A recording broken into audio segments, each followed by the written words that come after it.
Et le connaît de Nouran à la relation algéro-française. C'est une relation complexe. C'est une relation d'abord, il y a un passif politique, un passif économique, un passif historique.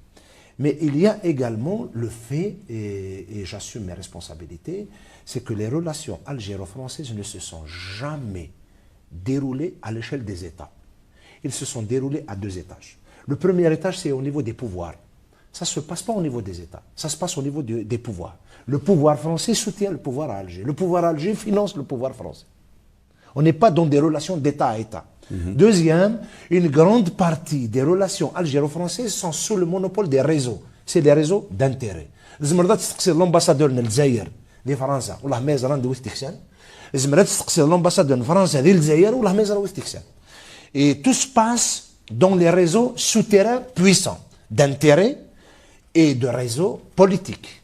Donc, la France ne peut pas, malgré, et je profite de cette tribune, entre le premier tour et le deuxième tour des élections, Macron a donné une interview à Jeune Afrique. Il dit, je vais libérer les relations de la France avec les pays du Sud, du monopole des réseaux.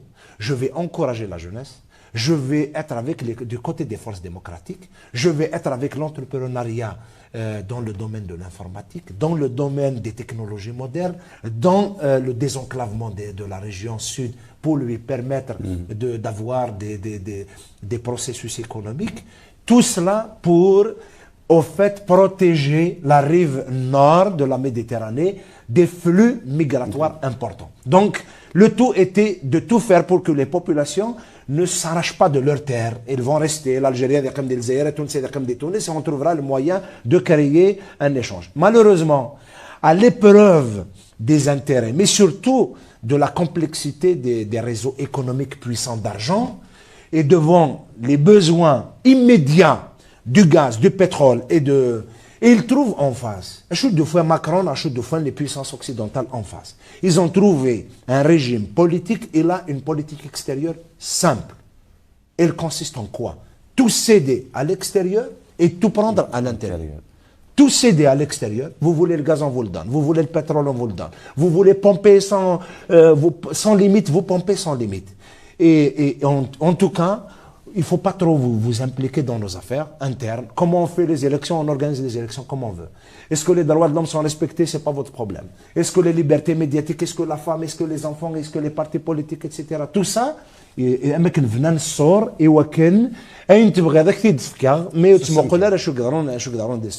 c'est ce qui fait qu'aujourd'hui, finalement, la France n'a pas changé. Et puis,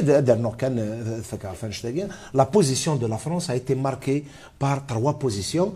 J'assume mes responsabilités. Je considère que ce sont des attitudes racistes à l'égard de l'Algérie. La France officielle est une France raciste. C'est une France qui ne veut pas accepter que dans ce pays puissent émerger des forces démocratiques, une jeunesse émancipée, une jeunesse qui est capable de défier le sous-développement.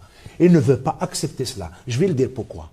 Parce que depuis Sarkozy, lorsqu'il avait dit dans une célèbre phrase, à Alger, je soutiens Bouteflika, sinon c'est les talibans. Lorsque François Hollande il vient à Alger, il se moque des Algériens. Il dit, j'ai discuté pendant 2 heures avec le président de la République. Jamais j'ai trouvé un président d'une telle alacrité intellectuelle.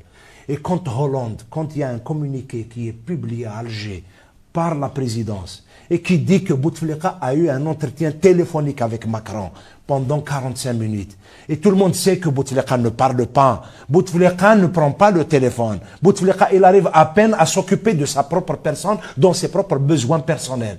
Et on laisse un pays de cette dimension-là se jouer dans les logiques de réseau d'intérêt. Il y a quand même une nécessité de rappeler d'une manière diplomatique, d'une manière politique.